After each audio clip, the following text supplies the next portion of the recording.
What's up everyone, welcome back to Tech Nexus. Today, we are taking a deep dive into what might be this biggest curveball of the year, the brand new MacBook Neo. Before we get started, I want to let you guys know exactly how we're going to break down this review. We're going to look at this machine across 7 key areas to see if it is actually worth your money. We'll be covering introduction and first impressions, design and build quality, performance and specs, display and battery life, direct competitor comparison, how it stacks up against similarly priced laptops, high-end comparison, where it stands next to the MacBook Air and Pro, the final verdict, who should actually buy this. Alright, let's jump right into point number 1. Point 1. Introduction and first impressions. Let's kick things off with our introduction and first impressions. Out of nowhere, Apple just dropped to people's elbow on the budget laptop markets. The MacBook Neo is a 13-inch ultra-portable laptop that completely redefines the entry-level Mac experience. And the headline here is absolutely the price, starting at just $599. Yes, you heard that right. This is now the cheapest Mac laptop Apple sells, matching the price of the base Mac Mini. If you remember the legendary but flawed 12-inch MacBook from about 10 years ago, the Neo feels like that exact concept reincarnated, but actually done right this time.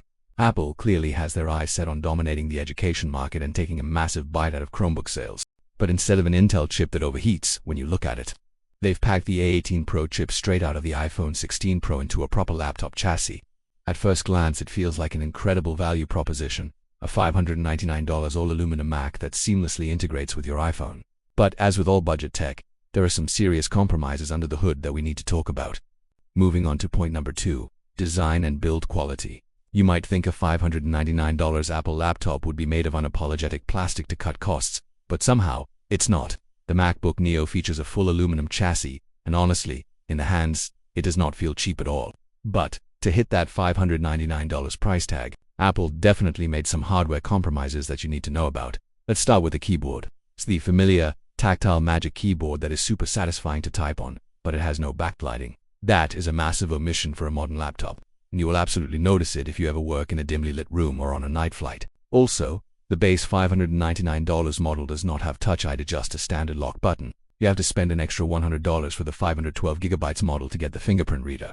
The trackpad is another area where they save some money. It's still multi-touch and a decent size, but it is not the haptic solid-state trackpad we are used to on other MacBooks. It's an old-school, physically moving and clicking trackpad. Honestly, it still feels totally fine, but it is a difference. As for connectivity and I/O, it's pretty bare bones. You get a 3.5mm headphone jack and 2 standard USB-C ports on the left side. No MagSafe and no Thunderbolt. Only one of those USB-C ports is fast enough to drive an external monitor, though you can use either to charge the laptop. To round out the hardware, there is no screen notch here, just a standard bezel housing a surprisingly decent 1080p webcam, a dual mic array, and side-firing stereo speakers that actually support spatial audio and Dolby Atmos. So, physically, it's a beautifully built machine with just a few retro compromises. This is easily the most controversial and important part of the MacBook Neo. So let's break it down exactly. The elephant in the room here is the processor. There is no laptop-grade M-Series chip inside this machine. Instead, Apple has packed it with the A18 Pro chip, yes, the exact same mobile processor plucked straight from last year's iPhone 16 Pro. But to be precise, this is actually a binned version featuring a 5-core GPU instead of the full 6-core setup. Now, I know what some of the hardcore tech heads are thinking, a phone chip in a laptop. But let's be real. Apple's A-series silicon is incredibly powerful, and because it's a lower-powered chip, the MacBook Neo is entirely fanless. It runs completely silent and never gets uncomfortably hot. Alongside that A18 Pro, you are getting 8GB of unified memory and 256GB of base storage. And before you complain about 8GB of RAM in 2026, you have to understand the engineering here. Due to the way the die is packaged with the DRAM sitting right on top, Apple was pretty much stuck with 8GB for this specific chip architecture to keep costs down. It is strictly non-upgradable. Furthermore, the SSD speeds here are noticeably slower than what you get on a MacBook Air. So, how does all of this translate to real-world performance? Honestly, it is monstrously adequate for what it is designed to do. If your daily workflow consists of web browsing, emailing, managing spreadsheets, watching YouTube, and using Apple Intelligence to clean up photos or generate text, this machine will handle it without breaking a sweat. Think of it as the ultimate Safari book or Apple's premium answer to a Chromebook. However, you will feel the limits of this hardware if you push it. Because of the slower SSD and 8GB of RAM, it is a distinctly less agile machine compared to the M-series MacBooks. Heavy apps might take an extra second or two to load up. If you are a heavy multitasker in Adobe Premiere Video Editor, or if you plan on doing any serious gaming, This laptop is straight up not for you. You'll experience some choppiness.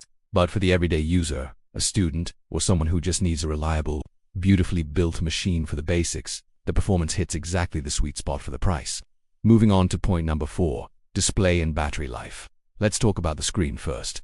Because honestly, for a $599 laptop, Apple didn't really compromise much here. You are getting a 13-inch liquid retina display with pretty normal-looking bezels. It has a resolution just a little higher than one for 4OP running at a standard 60 Hz. Is it a 120 Hz promotion display?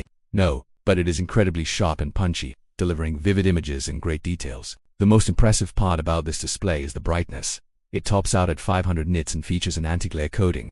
To put that in perspective, 500 nits is the exact same maximum brightness as the much more expensive MacBook Air. It is perfectly acceptable for any office or school environment, and you can even use it outdoors comfortably as long as you stay out of direct sunlight. Now, let's talk about battery life, because this is where that A18 Pro phone chip really flexes its muscles. Because this Apple Silicon is so incredibly efficient, the laptop straight up does not need a massive battery. It packs a modest 36 watt-hours battery, which helps keep the entire laptop at that super light 2.7 pounds. Apple is quoting up to 16 hours of battery life, compared to 18 hours on the MacBook Air in real-world mixed-use scenarios. You're looking at a very solid 11 hours of screen-on time, and the charging situation is fantastic. It only requires a 2OW charger, which, thankfully, is included in the box. Because the wattage requirement is so low, you don't need a massive power brick. You can literally just use a reasonably priced, portable MagSafe power bank to easily double your laptop's time away from the wall. So, if you are a student moving from class to class or just working at a coffee shop all day, battery anxiety is practically non-existent with the Neo. Alright, let's move to point number 5, direct competitor comparison. Before we talk about how the MacBook Neo fits into the market, we have to give credit where credit is due, because the sub-$600 price range already has some absolutely fantastic devices. First, let's look at Chromebooks from brands like Acer. These machines have been absolutely killing it for years, completely dominating the education sector. They are incredibly affordable, lightweight, and if your entire life lives in a web browser, Google Docs, Sheets, and web portals, a solid Chromebook is a reliable, no-nonsense tool that gets the job done perfectly. Then, you have Apple's own base iPad. As a tablet, it is phenomenal. It starts at an incredibly tempting $329, offers a beautiful touchscreen, and is arguably the best device in the world for media consumption, playing games, and casual web browsing. Up until now, a lot of students and budget-conscious buyers were choosing iPads or refurbished older MacBooks just to get into the Apple ecosystem without spending over $1,000. But here is where the MacBook Neo completely disrupts the board. Let's start with the Chromebook. Yes, the Neo isn't quite Chromebook cheap at its retail price, but with Apple's student discount, it drops to $499 at that point. The question becomes, would you rather have a plastic Acer Chromebook or an all-aluminum Apple laptop that seamlessly syncs with your iPhone, lets you copy and paste across devices, and runs full macOS? For most people, the Apple ecosystem pull is going to win every time. And as for the iPad, this is where the math gets really interesting. That base iPad is $329, right? But if you want to actually use it like a laptop for school or work, you have to buy Apple's keyboard accessory, which costs an extra $250. So, before you even buy an Apple Pencil, you are already looking at almost $600. And for that $600, you are getting a restrictive iPad OS, an older A16 chip, and only 128 gigabytes of storage. Meanwhile, for the exact same $599, the MacBook Neo gives you a proper laptop form factor, double the base storage at 256 gigabytes, the much newer A18 Pro chip, and a full desktop operating system. When you lay it out like that, the Neo's just a good deal. It makes buying an iPad setup look like a bad financial decision. Moving on to point number 6, the high-end comparison. Now, we have to talk about Apple's heavy hitters. The new M5 MacBook Air and the ridiculously powerful MacBook Pros. And let me be clear, these higher-end machines are absolute masterpieces of engineering. The new M5 MacBook Air, which now starts at $1,099, is realistically the most recommendable laptop in the world for the average professional. It comes with a baseline of 512 gigabytes of blazing fast storage, the new N1 networking chip for Wi-Fi 7, and the M5 chip, which handles practically anything you throw at it. Then you step up to the MacBook Pros. Let's not kid ourselves. The $599 MacBook Neo cannot compete with that raw horsepower. If you try to export a massive 4K timeline or run heavy local AI models, the Neo's A18 Pro chip and 8 gigabytes of RAM will get left in the dust. You don't get the MagSafe charging, the lightning-fast Thunderbolt 5 ports, or the glowing backlit keyboard. But here is where things get really fascinating. Despite costing half the price of the Air and a fraction of the Pro, Neo actually stands toe-to-toe with them in some very surprising areas. First off, The build quality. When you close the lid or type on the Magic Keyboard, you are feeling the exact same premium, cold aluminum and sturdy hinge design as the $2,000 machines. It doesn't feel like a budget Mac. Secondly, the screen brightness. The Neo hits 500 nits of peak brightness, which is the exact same maximal brightness as the much more expansive MacBook Air. And finally, the day-to-day software experience. You are getting the identical, fluid macOS ecosystem, the same seamless copy and paste integration with your iPhone, and the same Apple Intelligence features for everyday tasks.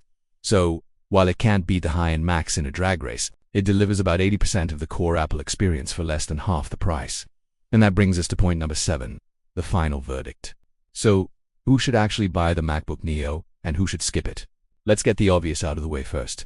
If you are a content creator relying on software like CapCut Pro to chop up daily videos, if you are running heavy voiceover processing in Adobe Audition for your YouTube channel, or if you simply consider yourself a hardcore power user, this is definitely not the laptop for you. You are going to feel the bottleneck of that 8 GB of RAM and the slower SSD for those heavy, creative workflows. You still absolutely need to look at an upgraded MacBook Air or a MacBook Pro. But if you are a student, a casual user, or someone whose entire workflow lives inside a web browser, a word processor, and a few basic apps, this machine is an absolute home run. Apple has essentially created the ultimate luxury netbook for $599 or an incredible $499 with the education discount. You are getting a beautifully machined, fanless aluminum laptop with all-day battery life, an excellent screen, and the unmatched seamlessness of the Apple ecosystem. It completely cannibalizes the high-end Chromebook market and makes buying a base iPad with a keyboard look like a terrible deal. The MacBook Neo isn't trying to be a powerhouse. It's trying to be the most accessible, high-quality entry point into macOS ever made. And honestly, they completely nailed it.